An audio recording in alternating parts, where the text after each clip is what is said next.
سلام دوستان، امروز اومدیم هاشمک کوچه مرمر دیگه شهرک، نمیدونم اسمش چیه، نزدیک دماوند میشه.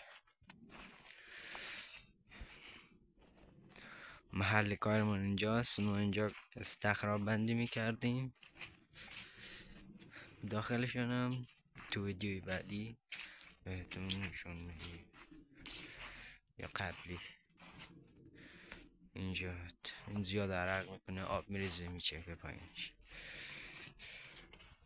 این یه شهرک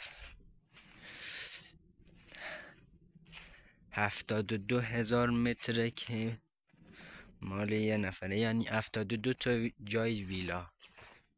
72 تا نه 72 تا 2000 نمیدونم چند میشه. اونجا کوهی دماونده که ابر پوشیده روشو. هر 72 تا از این زمین ها هست. هر زمینه این زمین ها هر زمینش 2000 متری. 72 تا. الان چند تاش ساخته شده، بریم بهتون نشون بدیم. مثل همینه، همش بعضیش قشنگ تره. اونم خونه خود صاحب خونه که ماشینش جلوش پارکه تو اونه. الان اینا رو 2-3 تاشو فروخته، بقیهش مال دختر پسراشه.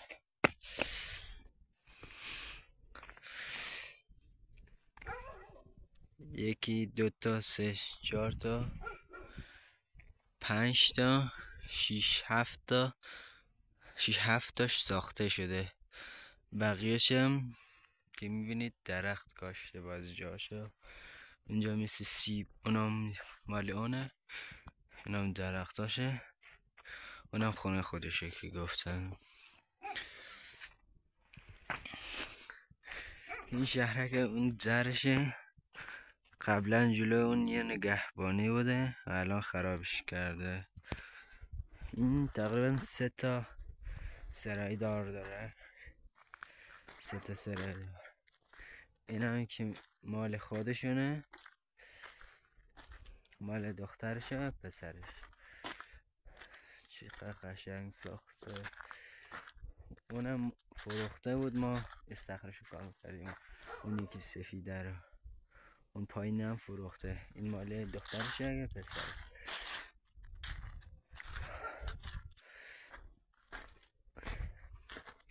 این 3 تا مال همین 3 تا رو همش مال خودشه، مال خود از صاحب زمینه.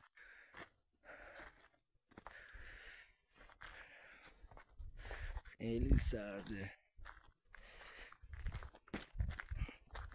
اونم مال یک فرزندشه، اینم مال یک و اینم مال خودشه.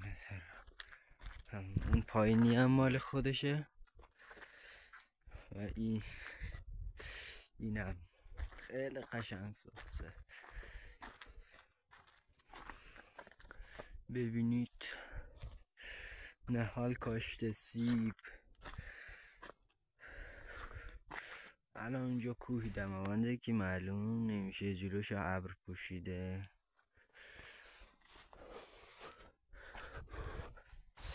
بهار اینجا جای کلی سیب،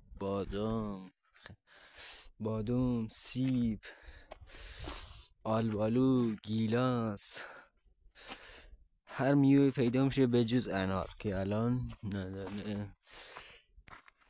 اون پایینی ها همش میوه جات چیز داره. الان میخوایم بریم خونه. خدا نگهدار دوستان. چینل ما لایک و سابسکرایب کنید. خداحافظ.